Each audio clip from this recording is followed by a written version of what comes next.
Today's cocktail masterclass, I'm taking on the Tom Collins cocktail, traditionally known as the cocktail for gin and tonic haters. Well, not the people, they're basically the people that take a dislike to the quinine, the bitter tonic water, so don't really go down this whole sort of gin and tonic route. This is a glorious cocktail, and I'm a bit reticent to sort of call it the Tom Collins. I'll explain why in a minute, but it is essentially, let's go with the gin Collins. But it feels like this is a cocktail I've talked about quite a lot on this channel, but never actually dedicated a whole video to it to kind of help you on your journey. So what we're going to be doing, I'm going to show you the basic recipe to make the Tom Collins, but then as always, I'm going to take you off into completely different directions and show you how you can put fun riffs and twists on your parties at home, whether you've got a pub and bar and you want different inspiration for cocktail menus. Basically, I'm going to show you different ways that you can impress loads of people with one simple, as you like, basic drink. Cocktail fans, welcome back to the Drinkstuff YouTube channel. We are your one-stop shop for all your cocktail needs, except for the booze. My name's Steve the Barman, and I'm just here to help you on your cocktail journeys with fun, really cocktail inspiration, you know, to help you on your way to impress friends and family or to liven up cocktail menus. So how do we make this cocktail then? Look, I'm going to call this, let's get the elephant in the room out of the way. I'm going to call it a Tom Collins. It is essentially a gin Collins, but I've always known it as the Tom Collins. The Tom literally comes from the style of gin that you would use, an old Tom gin. That's what it's all about. That's where the Tom part of it calls. But in this day and age, you know, I've seen so many sort of cocktail bars, so many basic cocktail menus list this as a Tom Collins, and then you'll see the gin that they use and it's not an old Tom gin. So we kind of do loosely sort of call you know, Tom Collins is the overriding cocktail name for this cocktail, but essentially we would call it a gin Collins. 4 simple ingredients. Let's crack on. Decent gin, whatever your gin of choice is. Double bubble, whether you're going 60ml US or 50ml UK. Decent double bubble, keep it in those ratios. Add it to an ice-filled glass. I'm going to do that. So if we've done 60ml, we then want to do 1 shot. So if we've done 2 shots of gin, we want to do 1 shot of lemon juice, whether that's 30 or 25ml, whatever you're using.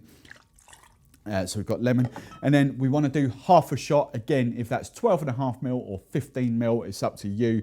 But I'm going 15ml of sugar syrup. So I've essentially gone 2, 1, half, 2 shots gin, 1 shot of lemon juice, half a shot of sugar syrup, and then very, very simply, without spraying myself because I've stupidly forgot to open the bottle. There we go. Oh, yeah, we're cool.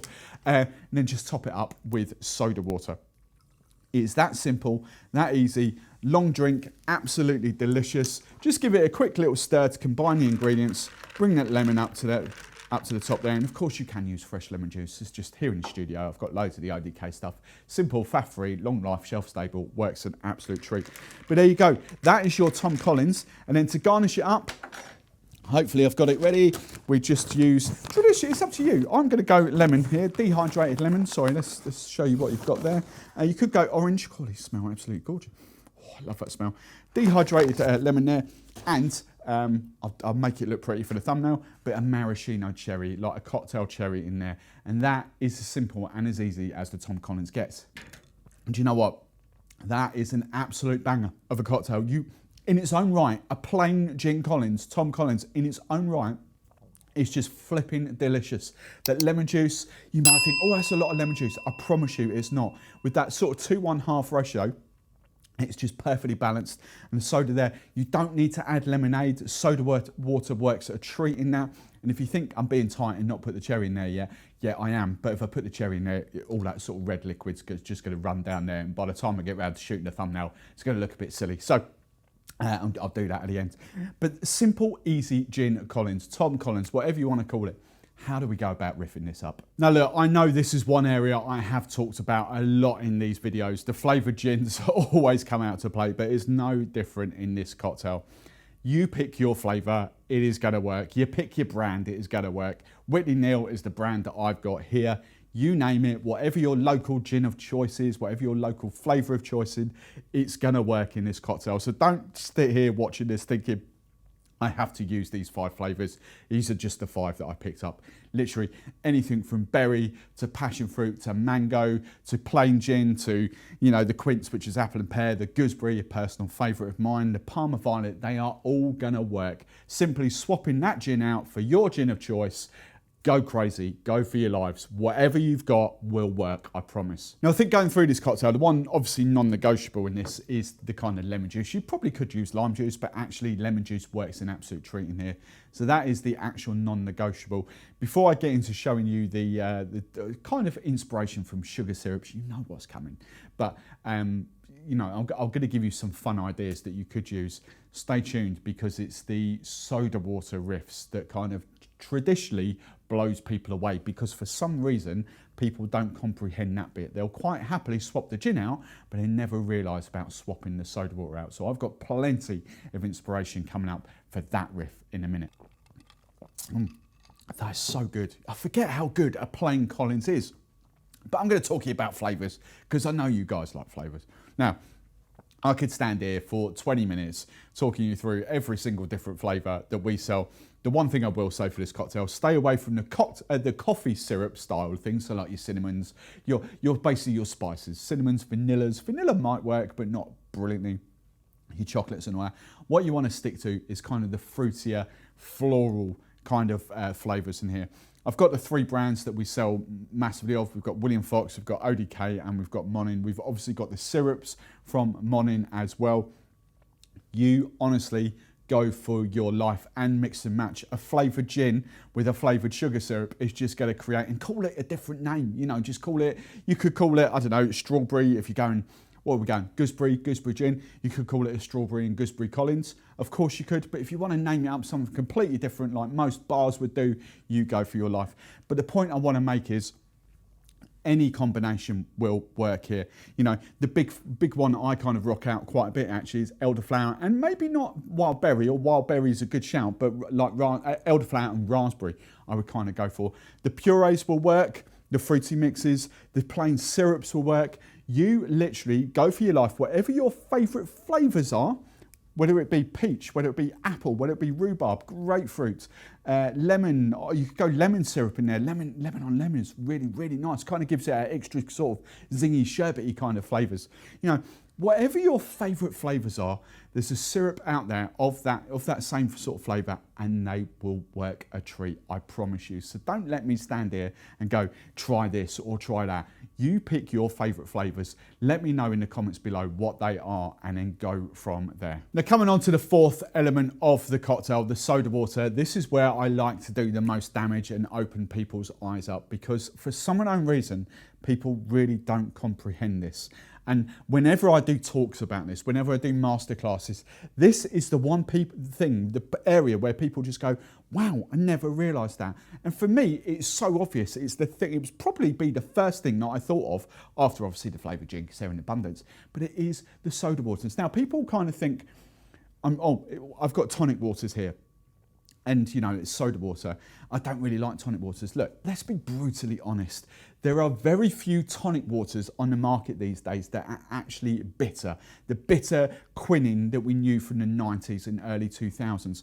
Most tonic waters are actually just flavoured soda waters and have minimal, if any, kind of quinine in them. So don't see, especially kind of these two. Yes, they have got that bitter element to them. I'll be honest, I'm not a huge fan of plain tonic water. I don't like that real bitterness from them, but I will quite happily drink the Mediterranean or the elderflower tonic water. Straight swap in there. Just imagine if you've got a raspberry kind of gin there, and you're swapping that out for an elderflower tonic, and you keep that the same, you know, the sugar and the lemon. You've kind of got a raspberry and elderflower Collins. It's that lemon juice, I promise you, it's that lemon juice and sugar that takes it, that elevates it from a gin and tonic. It's such a completely different cocktail, refreshing, lovely, delicious, you know. It's that element that kind of separates it from a gin and tonic. So these are all going to work. This is purely inspiration, and I've got a few more brands coming up to show you. But whatever flavour you kind of take your pick. I mean, as I say, I quite happily use Mediterranean tonic water as a straight riff for soda water anyway. Whether that's mojitos, whether that's Collins, whether that's plain gin, whether that's flavoured gin.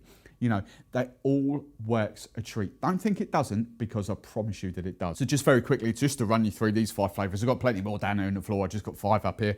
Limited edition passion fruit and lime tonic, raspberry and rose soda, the elderflower tonic, the Mediterranean tonic, and then this one's the raspberry and orange blossom soda.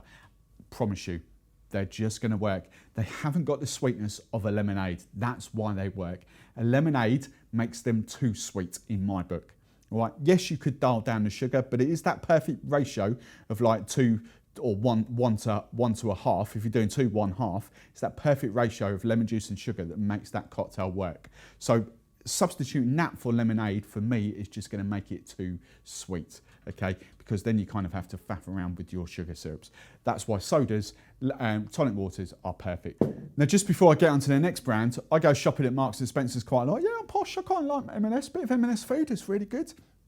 I couldn't resist, I had to try it. Strawberry and rhubarb tonic water, and yes, they did the orange, I think they did like the clementine. They're going up against Fever Tree, so they had the clementine and whatever it was, Mediterranean and elderflower. But this was the one that caught my eye, and I actually tried this with rum. It actually really works well. One of my subscribers, Trevor, if you're watching this channel, I don't think you watch this, but he came up with do a chocolate rum with that. Really worked. Strawberry rhubarb coming out there. But strawberry and rhubarb, you know, in that, straight riff, straight swap. Yes, it does tonic water. I think it's a tonic. Yeah, it's a tonic. I referred to that as a soda water. There was minimal quinine or bitterness in there, but it was delicious, absolutely delicious. Just very quickly, 2 more brands to show you. And the purpose of me showing you, these are all supermarket brands. You can get these in most supermarkets. That's why I'm showing to them. London Essence, or as I lovingly call them, Posh Britvic, because that's what they are. They are Posh Britvic. So I can never remember the flipping flavours of there. We've got peach and jasmine soda water. I think this is the pomelo and pink pepper. Yeah, pomelo and pink pepper tonic water, and then this will be the grapefruit and elderflower. Sorry, blood orange and elderflower tonic water. I think tonic. I should know these. Yeah, tonic. And then this one is the grapefruit and rosemary tonic water. Okay, so them again. You know, I promise you, they haven't got that bitterness to them, but just that grapefruit and rosemary in that to give it a lovely subtle twist. That's going to be amazing. You know, really kind of is. Or you can even garnish that with a sprig of rosemary. But just plenty of inspiration. One more brand to come, which is long-time favourites of mine, Double Dutch. One of them is a tonic water. The other 2 are mixers, soda waters, essentially. I've loved these for years. They are quite easy to get now. Supermarkets probably see them in the cans, to be honest. Tesco's, Waitrose, Ocado. Don't hold me. I don't know about Morrison's and Sainsbury's, but so easy to get. Crazy flavours as well. Pomegranate and basil, amazing. Really is. Cranberry and ginger, my favourite, especially with like Brockman's gin. Amazing with that like a berry forward gin really works there. But the really big refreshing one, cucumber and watermelon, amazing, absolutely amazing. And they have got a little bit of extra sweetness to them compared to like your Fever Trees and all that sort of stuff. They're not refreshingly light or anything. They haven't got much sugar, but they have got a bit of sweetness added to them. Plenty of inspiration there. All I want to know is what flavour combinations are you going to make? Let me know in the comments below.